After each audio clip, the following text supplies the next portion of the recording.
പിന്നെ അമ്പുക്കയും കൂടി ഈ പരിപാടിയിലോട്ട് വരാമെന്ന് പറയുമ്പോൾ തന്നെ ഫസ്റ്റ് തന്നെ അമ്പുക്ക വന്നിട്ടുണ്ടെങ്കിൽ തന്നെ ബാക്കിയുള്ള എല്ലാ കാര്യങ്ങളിലും നമ്മൾ ഭയങ്കര കോൺഫിഡൻസ് ആയിരിക്കും. കാരണം അമ്പുക്ക എല്ലാത്തിലും ഇൻവോൾവ് ആയിരിക്കും, എല്ലാ കാര്യത്തിലും ഉണ്ടാവും. കാസ്റ്റിങ്ങിൻ്റെ കാര്യത്തിലാണെങ്കിലും ടെക്നീഷ്യന്മാരുടെ കാര്യത്തിലാണെങ്കിലും ഇതെങ്ങനെയായിരിക്കും കുറച്ചും കൂടി എല്ലാത്തിനും കൂടെ ഉണ്ടാവും.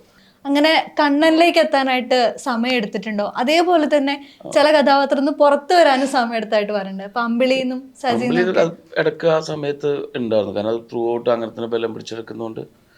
ഇതിൽ തുടക്കം തന്നെ ഞാൻ ചോദിച്ചിരുന്നു, നമുക്ക് ഡയലോഗ് പോർഷൻസ് അങ്ങനത്തെ ഒക്കെ ഫസ്റ്റ് എടുക്കാനായിട്ട് മുമ്പ് ഒരു എന്താണ് ഇയാളുടെ മാനറിസം കാര്യം ആ ഷാപ്പിൻ്റെ അപ്പം പറഞ്ഞ അതിൻ്റെ ടൈറ്റിൽ പരിപാടി ഇവർക്ക് ഈ വിളമ്പുന്ന കള്ള് കൊടുക്കുന്നതും അതിൻ്റെ കുറച്ച് മൊണ്ടാജ് സീക്വൻസിൽ ഉണ്ടല്ലോ, അതെടുത്ത് പോകാമെന്ന് പറഞ്ഞു. ഞാൻ അത് അടിപൊളിയാണ്. അപ്പോൾ അതാകുമ്പോൾ നമുക്ക് ആ ഞൊണ്ടിലോട്ടും ഇയാൾ അതിൻ്റെ അകത്തുള്ളൊരു പെരുമാറ്റം ഇതൊക്കെ ഇയാൾക്ക് അറിയാവുന്നതാണ് ഈ പരിപാടി ചെയ്യുന്നതൊക്കെ.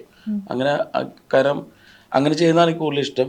അല്ലാതെ ഇങ്ങനെ അതിലോട്ട് കയറുന്ന ഫസ്റ്റ് ഡേ ആണെങ്കിൽ പോലും ഞാൻ മിക്കപ്പോഴും ചോദിച്ചിട്ട് അത് റീഷൂട്ട്, കാരണം അത് ചിലപ്പോൾ അതിലോട്ട് എത്തിയിട്ടുണ്ടാവില്ല. നമ്മൾ തുടക്കം തന്നെ ആയതുകൊണ്ട് കുറച്ചും കൂടി ചെയ്തു വരുമ്പോഴായിരിക്കും ചിലപ്പോൾ നമുക്ക് കിട്ടും ഇങ്ങനത്തെ വലിയ വലിയ ക്യാരക്ടേഴ്സ് കേട്ടോ. ചോദിച്ച് ഒന്നുകൂടി നമുക്കത് എടുത്താലോ എന്ന് ചോദിക്കും. ഇതിൽ പിന്നെ ഫസ്റ്റ് തന്നെ തുടക്കം ഇങ്ങനത്തെ സീക്വൻസുകളാണ് തുടങ്ങി വന്നത്, അതുകൊണ്ട് എനിക്ക് കുറച്ചും കൂടി എളുപ്പം. പിന്നെ ഫസ്റ്റ് ഹാഫിൽ അങ്ങനെയാണല്ലോ ഇയാൾ കാണിക്കുന്നതിന്, അധികം ഫ്രെയിമിലോട്ടൊന്നും അങ്ങനെ കൊണ്ടുവന്നിട്ടില്ലല്ലോ തുടക്കവും കാര്യങ്ങളിലും. അപ്പോൾ അതുകൊണ്ട് വലിയ ബുദ്ധിമുട്ടുണ്ടായില്ല, കറക്റ്റായിട്ട് തന്നെ കയറി വന്നു. അന്ന് തിരിച്ചിറങ്ങി വരാനോ? ഇല്ല, അങ്ങനെ പ്രോബ്ലം ഉണ്ടായില്ല. കാരണം ഇത് ഇങ്ങനെ തന്നെ നടന്ന് വയ്യാണ്ടായി കട്ടണം മേക്കപ്പായിട്ടൊന്നും മര്യാദക്ക് കിടക്കണം. പിന്നെ എല്ലാ ദിവസവും രാവിലെ ഈ മുടി പഠിക്കലും പരിപാടിയൊക്കെ ആയിട്ട്, കാരണം 100 എത്ര ദിവസം അത് എല്ലാ ദിവസവും ചെയ്യണമല്ലോ.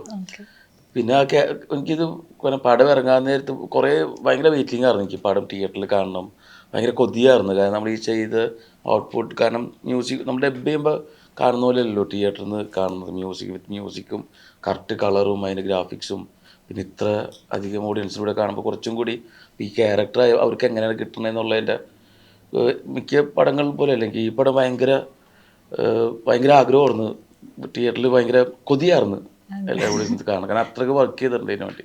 ഇതിന്റെ ഫസ്റ്റ് ലുക്ക് വന്നപ്പോ തന്നെ ലൈക്ക് അനുരാഗ് കശ്യപ് വരെ ഒരു പോസ്റ്റ് ഇട്ടിട്ടുണ്ടായിരുന്നു, നിങ്ങൾ എന്തെന്നാണ് ഈ തിന്നുന്നതെന്നൊക്കെ ചോദിച്ചിട്ടില്ലേ.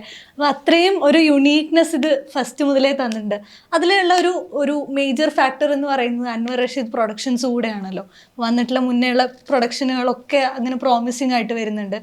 എനിക്ക് തോന്നുന്നു അൻവർ റഷീദുമായിട്ട് ഒരുപാട് കാലത്തെ ബന്ധം കൂടെ ഉണ്ട്. എങ്ങനെയായിരുന്നു പ്രാവൻകൂട് ഷോപ്പിന്റെ മൊത്തത്തിലുള്ള നേതൃത്വത്തിൽ അദ്ദേഹത്തിന്റെ ഒരു റോള്? നമുക്ക് ശരിക്കും ഫസ്റ്റ് ശ്രീയായിട്ട് കുറേ നാൾ മുമ്പ്, കുറച്ച് 4-5 വർഷം മുമ്പാണ് പ്രാവൻകൂട് ഷാപ്പിന് സ്ക്രിപ്റ്റ് പറയുന്നത്.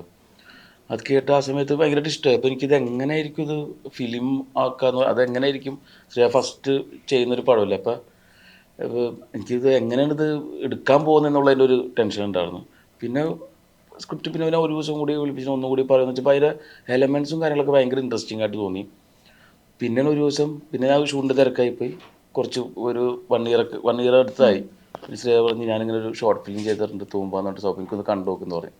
അത് കണ്ടപ്പോഴാണ് എനിക്ക് ശ്രീയ എന്താ ഉദ്ദേശിക്കുന്നത് എന്നുള്ളതിൻ്റെ ഒരു ആക്ഷേപഹാസ്യം, അതിൻ്റെ ഒരു മേക്കിംഗ് സ്റ്റൈൽ കണ്ടപ്പോൾ മനസ്സിലായി പുള്ളി അത് കറക്റ്റായിട്ട് പുള്ളിക്ക് അറിയാം അതെങ്ങനെയാണ് ചെയ്യേണ്ടതെന്നുള്ളത്. കാരണം അത് കുറച്ച് വായിക്കുമ്പോൾ നമ്മൾ വിചാരിക്കുന്ന പോലെ അല്ല. പ്രാവൻകൂട് ഷാപ്പിൻ്റെ സ്ക്രിപ്റ്റ് വായിക്കുമ്പോൾ എങ്ങനെ കൊണ്ടുവന്നത് കുറച്ച് നല്ല ബുദ്ധി കറക്റ്റ് പണിയെടുക്കണം. അങ്ങനെ തൂമ്പ ഇത് കണ്ടപ്പോൾ ഞാൻ മഞ്ഞുൽ ബോയ്സിൻ്റെ സമയത്തൊക്കെ ഉണ്ടായിരുന്നു. ഞാൻ അമ്പുക്കാക്ക് ഞാൻ വെറുതെ ഒരു ശ്രീരാജ് എന്ന് പറഞ്ഞൊരാളുണ്ട്, ഇങ്ങനൊരു കഥ പറഞ്ഞിട്ടുണ്ട്, ഭയങ്കര ഇൻട്രസ്റ്റിംഗ് ആയിട്ട് തോന്നി, പുതിയതായിട്ടുള്ള ഒന്ന് കേട്ട് നോക്കുമെന്ന് പറഞ്ഞാൽ ഞാൻ പറഞ്ഞു നമുക്ക് ഞാനൊരു ഇതും കൂടി സെൻഡ് ചെയ്യാം, ഒരു പുള്ളി ചെയ്തിരിക്കുന്ന ഒരു ഷോർട്ട് ഫിലിം, അതും കൂടി കണ്ടിട്ട് ഒന്ന് പറയണേന്ന് പറഞ്ഞു. അപ്പോൾ നമുക്ക് അപ്പം തന്നെ കാണാമെന്ന് പറഞ്ഞു. ഞാൻ 10-12 മിനിറ്റുള്ളൂ പറഞ്ഞു. നമുക്ക് കണ്ടപ്പോൾ തന്നെ വിളിച്ചിട്ട് പറഞ്ഞു അത് അടിപൊളിയായിട്ടുണ്ടല്ലോ, നല്ല രസമായിട്ടുണ്ട്, ഞാനിന്ന് ഫ്രീ ആണെന്ന് വരാൻ പറ്റുമെന്ന് ചോദിക്കും. അന്ന് തന്നെ വരാൻ പറ്റുമെന്ന് ചോദിച്ചാൽ അന്ന് തന്നെ വിളിച്ചിട്ട് ഞാൻ ഓടി വന്നുള്ള തൃശ്ശൂരുണ്ടെന്ന് പറഞ്ഞ് നേരെ ഫ്രീ ആയിരുന്നപ്പോൾ തന്നെ നമുക്ക് കേട്ട് ഇഷ്ടപ്പെട്ടു. അപ്പം തന്നെ അത് ഓക്കെ പറഞ്ഞു. പിന്നെ അമ്പുക്കയും കൂടി ഈ പരിപാടിയിലോട്ട് വരാമെന്ന് പറയുമ്പോൾ തന്നെ ഫസ്റ്റ് തന്നെ അമ്പുക്ക വന്നിട്ടുണ്ടെങ്കിൽ തന്നെ ബാക്കിയുള്ള എല്ലാ കാര്യങ്ങളിലും നമ്മൾ ഭയങ്കര കോൺഫിഡൻസ് ആയിരിക്കും. കാരണം അമ്പുക്ക എല്ലാത്തിലും ഇൻവോൾവ് ആയിരിക്കും, എല്ലാ കാര്യത്തിലും ഉണ്ടാവും. കാസ്റ്റിങ്ങിൻ്റെ കാര്യത്തിലാണെങ്കിലും ടെക്നീഷ്യന്മാരുടെ കാര്യത്തിലാണെങ്കിലും ഇതെങ്ങനെയായിരിക്കും കുറച്ചും കൂടി എല്ലാത്തിനും കൂടെ ഉണ്ടാവും. അപ്പോൾ പടം അടിപൊളിയായിരിക്കും എന്നുള്ളൊരു ഉറപ്പ് നമുക്ക് കൂടി വന്നപ്പോൾ.